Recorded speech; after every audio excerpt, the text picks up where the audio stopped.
নমস্কার প্রিয় বন্ধুরা, কোন জাতের ছাগল পালন অধিক লাভজনক এ সম্বন্ধে প্রশ্ন করা হলে বিভিন্ন খামারি বিভিন্ন রকমের উত্তর দেবেন এবং সেটা জায়গা বিশেষে উত্তরটাও ভিন্ন রকম হবে।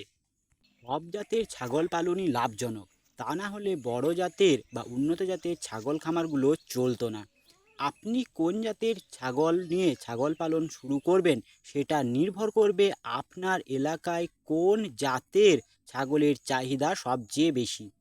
যেমন ধরুন, আপনার এলাকায় যদি ব্ল্যাক বেঙ্গল জাতের ছাগলের চাহিদা সবচেয়ে বেশি হয়, তাহলে আপনাকে অবশ্যই সেই ব্ল্যাক বেঙ্গল জাতের ছাগল নিয়েই ছাগল খামার শুরু করতে হবে।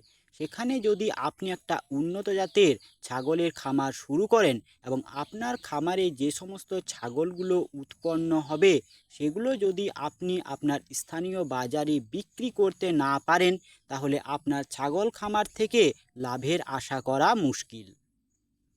একজন ছাগল খামারি যখন একটা ছাগলের খামার শুরু করবেন, তখন সেখানের বাজারে কোন জাতের ছাগলের চাহিদা রয়েছে সেটা অবশ্যই মাথায় রাখতে হবে, যাতে আপনার খামারে যে সমস্ত ছাগলগুলো উৎপাদন হবে সেগুলো আপনি স্থানীয় বাজারে বিক্রি করতে পারেন।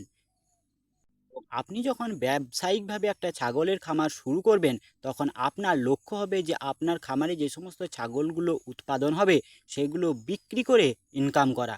তা না হলে আপনি ছাগল খামার করবেনই বা কেন?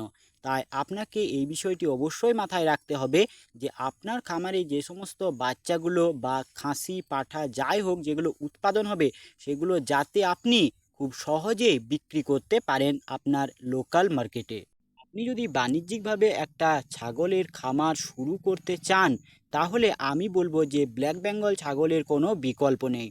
তার কতকগুলো কারণ আজকের এই ভিডিওটিতে আমি বলবো যে ব্ল্যাক বেঙ্গল ছাগল পালন করে কিভাবে খুব সহজেই আপনি লাভবান হতে পারবেন। তার কারণ ব্ল্যাক বেঙ্গল জাতের চাহিদা কিন্তু বিশ্বব্যাপী রয়েছে। আমাদের এখানে ব্ল্যাক বেঙ্গল ছাগলের চাহিদা সবচেয়ে বেশি। আপনি যদি একটা উন্নত জাতের ক্রস ছাগলকে রাখেন এবং একটা ব্ল্যাক বেঙ্গল ছাগলকে রাখেন, তাহলে সবচেয়ে আগে ব্ল্যাক বেঙ্গল ছাগলটাই বিক্রি হবে। পাঁঠার ক্ষেত্রেও তাই, খাসির ক্ষেত্রেও তাই। খাসি আমাদের এখানে যেগুলো কাটে সেগুলো সবই ব্ল্যাক বেঙ্গল। আমাদের এখানে উন্নত জাতের ছাগলের চাহিদা তেমন নেই। ব্ল্যাক বেঙ্গল ছাগলের চাহিদা সবচেয়ে বেশি। আর ব্ল্যাক বেঙ্গল জাতের ছাগল নিয়ে ছাগল খামার শুরু করাটা অনেকটা সহজ, কারণ এদের খাবারের ঝামেলা একেবারে নেই। আপনি এদেরকে ঘাস, পাতা ইত্যাদি খাইয়ে রাখতে পারবেন। এছাড়া রয়েছে ব্ল্যাক বেঙ্গল ছাগলের বাচ্চা উৎপাদন ক্ষমতা। ব্ল্যাক বেঙ্গল ছাগল সর্বাধিক 5টি পর্যন্ত বাচ্চা দিতে পারে।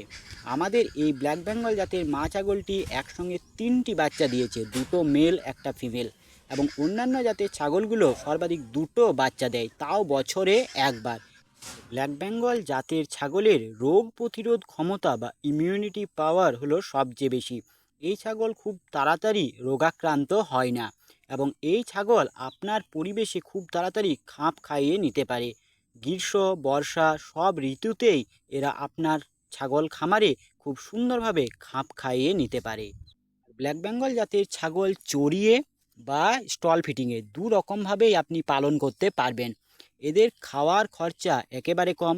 খুব কম পরিমাণে দানা দিলেও এরা খুব সুন্দরভাবে গ্রোথ করতে পারে। ব্ল্যাক বেঙ্গল জাতের খাসি বা পাঁঠা খুব অল্প পরিমাণে দানা খাবার দিলেও এরা খুব সুন্দর গ্রোথ হয়।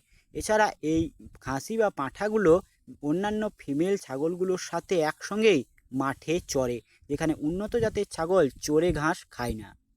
সুতরাং আমি বলবো যে আপনি যদি একটা নতুন ছাগলের খামার শুরু করতে চান এবং আপনি সেখান থেকে খুব দ্রুত লাভ করতে চান, তাহলে ব্ল্যাক বেঙ্গল ছাগল পালনের কোনো বিকল্প হয় না।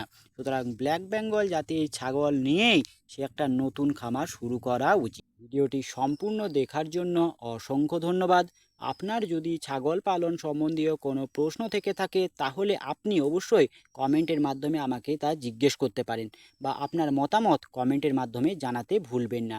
দেখা হচ্ছে অন্য কোনো একটা ভিডিওতে। ততক্ষণে ভালো থাকবেন, সুস্থ থাকবেন। জয় কৃষাণ।